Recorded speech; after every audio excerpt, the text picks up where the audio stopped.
I wasted my 20s on you, she said before moving in with him. So I blocked her and left the state. She showed up at my engagement party begging for another chance. Hey viewers, before we move on to the video, please make sure to subscribe to the channel and hit the like button if you want to see more stories like this. Thanks. I came home 3 days early from a work trip to surprise Vanessa.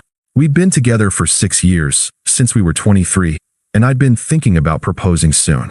I had the ring already. Custom made, exactly what she described years ago when we talked about getting married someday. The apartment was quiet when I opened the door. Not empty quiet. Tense quiet. Vanessa was in our bedroom, packing a suitcase. Not the small one she used for weekends. The big one. The one we'd bought together for our trip to Europe that we'd been saving for. Hey, I said from the doorway. What's going on? She jumped, spun around. For a second, she looked guilty. Then her face hardened into something I'd never seen before. Irritation. Like I'd interrupted something important. You're back early, she said flatly. Meetings wrapped up faster than expected. I wanted to surprise you. I stepped into the room, looking at the suitcase, at the clothes she was folding with deliberate care. Where are you going? She sighed. Actually sighed. Like I was being difficult. Marcus, we need to talk. Those 4 words. I felt my stomach drop. Okay, I said carefully. Let's talk. She kept packing. Wouldn't look at me. I'm moving out. I've been meaning to tell you, but the timing was never right. Moving out? What do you mean moving out? Did something happen? Are you okay? I'm fine. More than fine, actually. She zipped up a makeup bag. I've been seeing someone else. The words hit me like physical objects. I actually took a step back. What? Dylan. From work. Well, not my work. He's in pharmaceutical sales. We met at that networking event 4 months ago. Remember when I came home late that Thursday? For months. For months. You've been cheating on me for 4 months? Don't say it like that. We grew apart, Marcus. You have to have felt it too. I didn't feel anything wrong. I thought we were happy. I stopped, trying to organize thoughts that were scattering like dropped papers. Why didn't you just talk to me? If you were unhappy, we could have worked on it. We could have gone to counseling or, oh my God, Marcus. Counseling. She laughed. Actually laughed. That's so like you. Your solution to everything is to process it to death. Talk about it until it makes sense. Some things don't make sense. Some things just are. Vanessa, we've been together for 6 years. 6 years. You don't just throw that away without even trying to. I'm not throwing anything away. She finally looked at me. Her eyes were cold. Distant. I wasted my 20s on you. Looking at you now, I don't even recognize the girl who thought you were worth it. The words hung in the air between us. I couldn't speak. Couldn't process what I'd just heard. She kept going. Do you know what my friends say when we all get together? When they're talking about their boyfriends taking them to Miami, to Cabo, on spontaneous weekend trips, I have to talk about how we're saving for a house. How we stay in on Saturdays to meal prep for the week. Do you know how pathetic that sounds? We agreed to save for a house. You said you wanted, I said what I thought I wanted at 23. I'm 28 now, Marcus. I'm not the same person. And frankly, neither are you. Except you kind of are. That's the problem. I don't understand what you're saying. I'm saying we go to bed at 10 p.m. on Saturdays. Dylan actually knows how to have fun. He's spontaneous. He's exciting. When I'm with him, I feel like I'm in my 20s, not cosplaying as someone's suburban wife in training. Each word was a cut, clean and precise. You told me last month you loved our life, I said quietly. I was lying to myself. Or maybe to you. I don't know anymore. But I'm done pretending this is enough. You're planning for a future I don't even want. A house in the suburbs? Kids by 30? Marcus, I'm suffocating. I need more than this. More than you. I stood there, watching her pack. Watching 6 years get folded into a suitcase like it was nothing. Like I was nothing. So that's it. You're just leaving. Dylan's picking me up in 20 minutes. I'll come back for the rest of my stuff next week when you're at work. I think it's easier that way. Easier for who? She didn't answer. Just kept packing. I walked to the living room. Sat on the couch we'd picked out together at IKEA. Assembled together at midnight because we couldn't wait. I heard her moving around in the bedroom. Heard her phone buzz. Heard her laugh at something. She was texting him. While I sat 15 feet away, she was texting him. 20 minutes later, she rolled her suitcase through the living room. I didn't look up. I'll text you about when to get my stuff, she said. I didn't respond. Marcus, don't be like this. We can be adults about it. I looked at her then. Really looked at her. And I realized I was looking at a stranger. Get out, Vanessa. Excuse me. You heard me. Get out. She opened her mouth to say something, thought better of it, and left. I went to the window, watched a silver Audi pull up, watched Dylan get out, tall, tan, expensive haircut, watched him hug her, kiss her, load her suitcase into his trunk like he'd done it 100 times before, watched them drive away. Then I sat in the dark for 3 hours, not moving, not thinking. Just existing in the space between who I was that morning and whoever I was going to have to become. The next day, I called in sick. Not sick, devastated. But I told my boss I had food poisoning. I started packing, systematically, methodically. Everything that was mine went into boxes. Everything that was hers, I left exactly where it was. I called the landlord, explained the situation. He was surprisingly understanding, said his wife had done something similar to him years ago. Let me break the lease with 60 days notice. I called my friend Alex. Hey man, I need a favor. Can I crash at your place for a while? Of course. Everything okay? Vanessa left me. For someone else. I'll explain later. Jesus. Yeah, absolutely. Come over whenever. I packed my car. Took one last look at the apartment. At the life I'd thought I was building. Then I left my key on the counter and walked out. At Alex's place, he tried to get me to talk about it. To rage, to cry, to do something. You're being too calm about this, Marcus. It's weird. What do you want me to do? I don't know. Be pissed. Get drunk. Key his car. Something. What's the point? The point is she cheated on you for 4 months and then said you wasted her 20s. The point is that's fucked up. Yeah, I said. It is. But I didn't feel angry. I felt hollow. Like someone had scooped out everything inside me and left just the shell walking around. The next day, I blocked Vanessa's number. Blocked her on Instagram, Facebook, everything. Didn't send a message. Didn't explain. Just blocked. Then I deleted the apps from my phone entirely. I didn't want to know what she was posting. Didn't want to see her and Dylan living the exciting life she'd left me for. Didn't want to torture myself with evidence of how replaceable I'd been. I went to work. Came home. Went to the gym. Came home. Repeat. Alex mentioned after a week that Vanessa was posting constantly with Dylan. Fancy restaurants every night. They went to Nashville last weekend. She's posting like a lot. Like she's proving something. Good for her, I said. You don't want to see? No. You don't even care? I don't know what I feel, Alex. But looking at her being happy with him isn't going to help me figure it out. 2 months passed in a blur. Work, gym, sleep. I was functioning. That was about all I could say. Then my boss called me into his office. Marcus, we're opening a new division in Seattle. I want you to head the project management team. It's a promotion, senior PM, substantial raise, full relocation package. Seattle? That's across the country. I know it's a big move, but I think you're ready for it. And honestly, you seem like you could use a fresh start. He didn't say he knew about Vanessa, but he knew. Office gossip travels fast when you work with your girlfriend's former co-workers' friends. When would I start? 6 weeks. Is that enough time? I thought about it for exactly 3 seconds. Yeah, I'll do it. That night, I felt something other than numbness for the first time in weeks. Not happiness, not excitement, but something like possibility. I was getting out. Seattle was cold and gray and perfect. Nobody knew me. Nobody knew my story. Nobody looked at me with pity or asked carefully neutral questions about how I was holding up. I threw myself into work.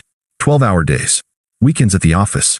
My team was new, the projects were challenging, and for the first time in months, I felt like I was actually present in my own life instead of watching it happen to someone else. I joined a new gym, started rock climbing, picked up photography on weekends. Not because I was trying to become a new person, just because I could.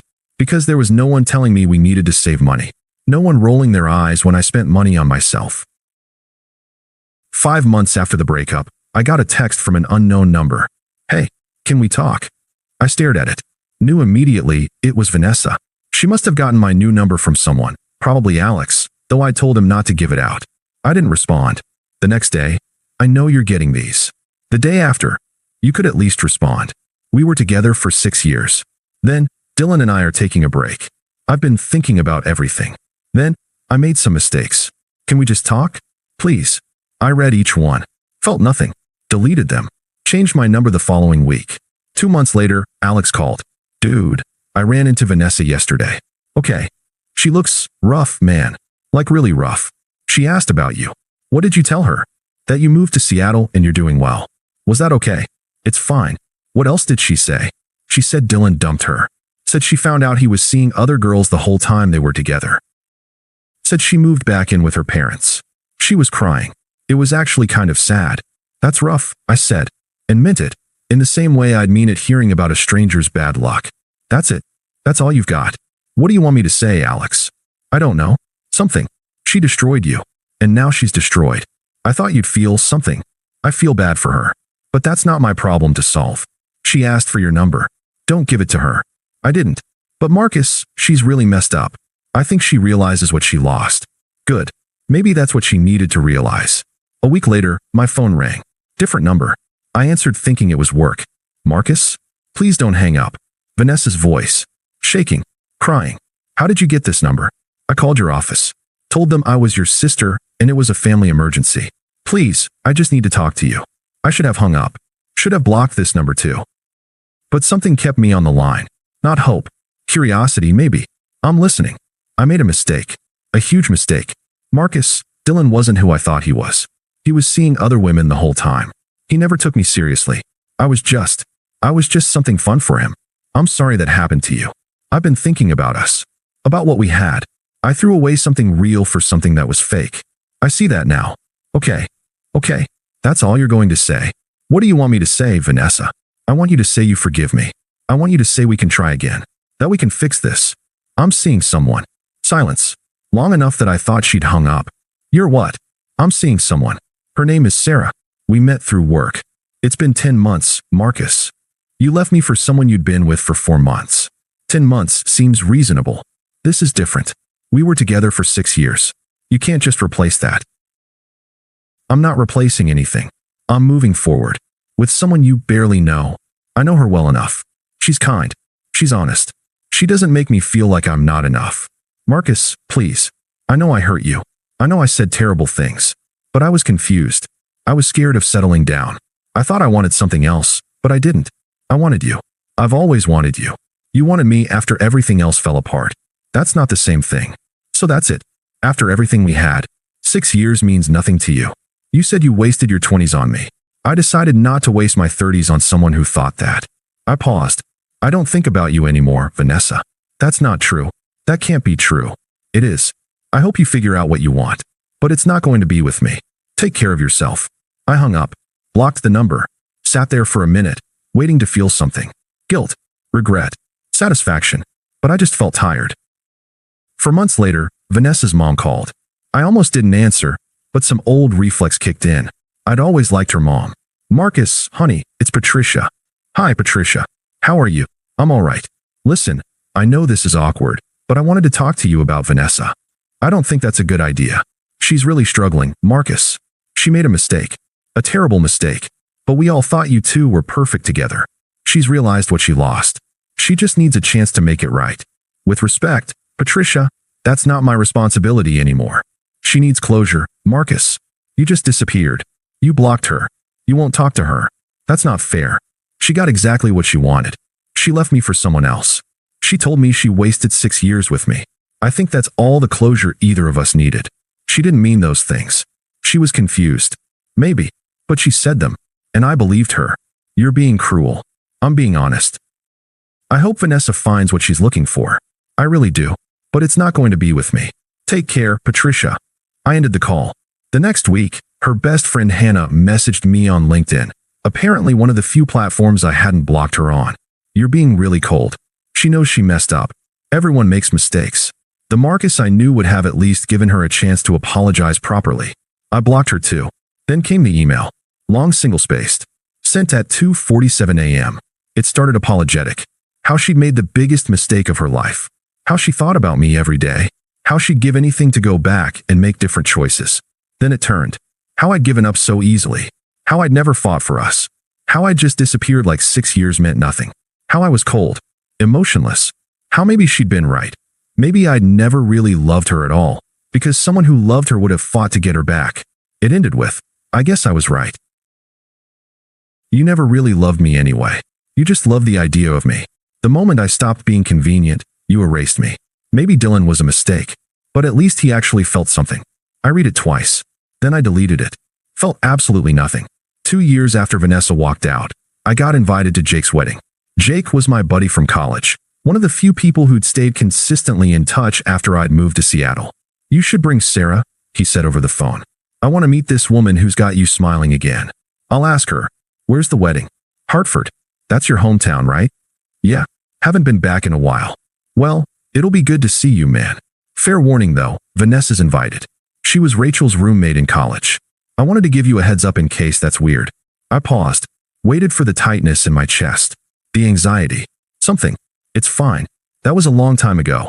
You sure? Yeah, I'm sure. And I was. Sarah and I flew out the weekend of the wedding.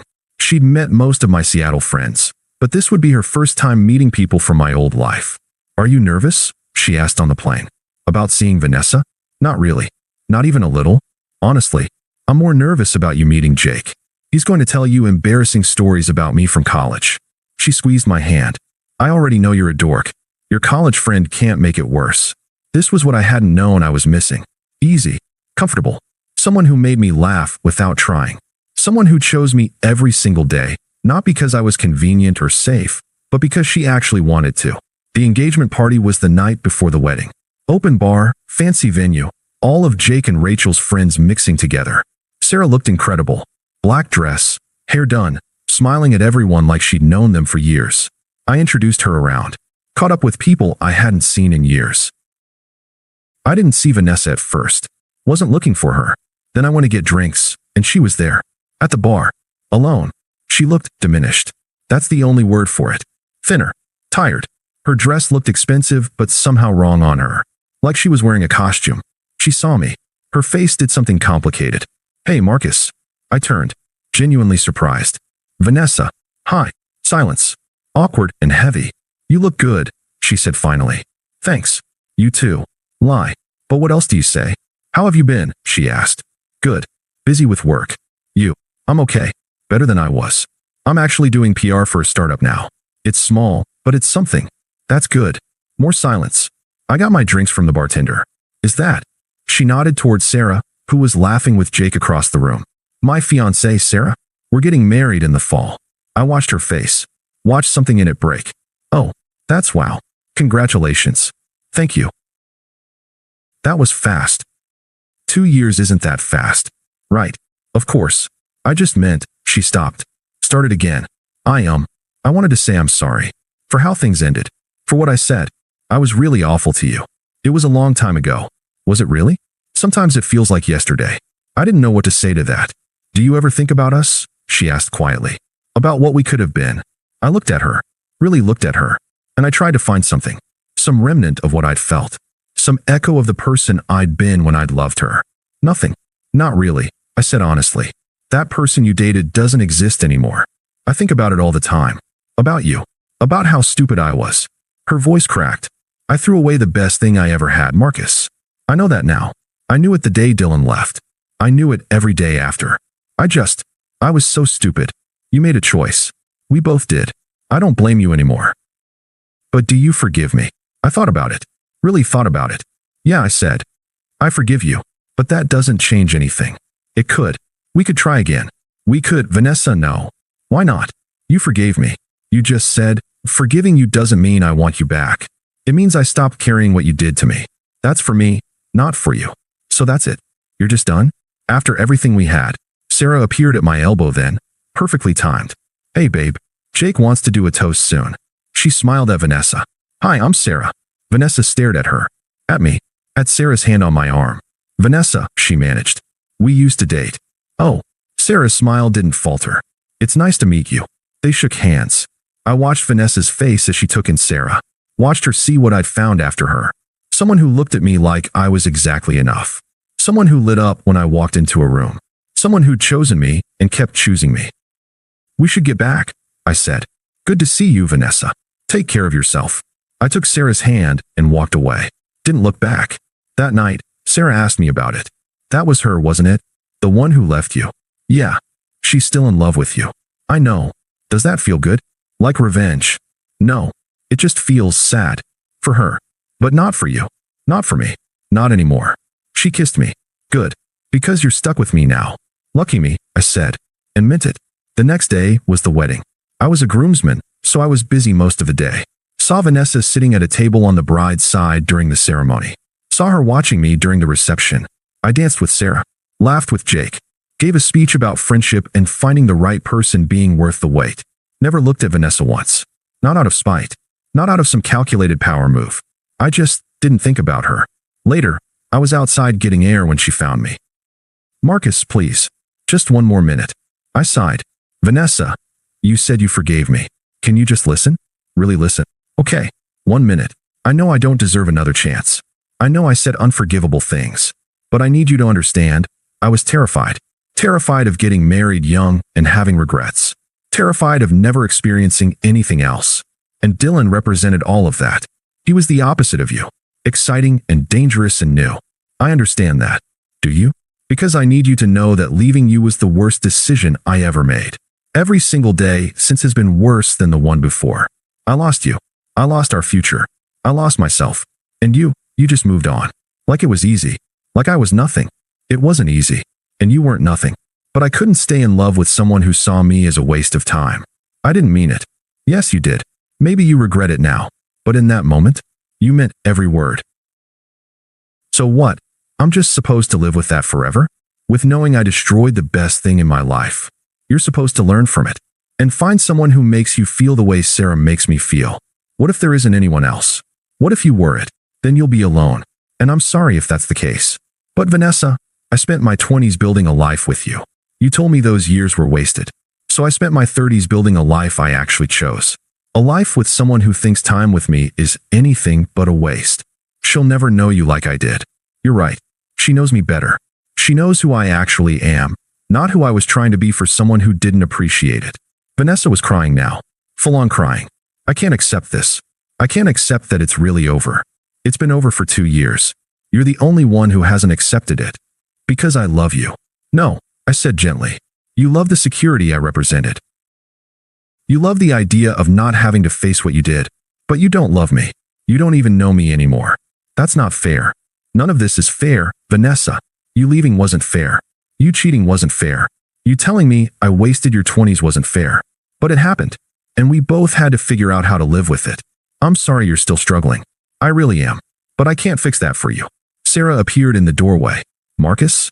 Jake's about to cut the cake. Coming. I looked at Vanessa one last time. I hope you find what you're looking for. I really do. But it's not me. It hasn't been me for a long time. I walked back inside, took Sarah's hand, joined my friends at the cake table. Through the window, I could see Vanessa standing alone in the dark, watching. Sarah leaned into me. You okay? Yeah, I said. And I was. The next morning, we flew back to Seattle. Back to our apartment with the view of the sound. Back to our life together. Back to something real. People ask me sometimes if I ever got closure with Vanessa. If I ever got to say what I needed to say. I did.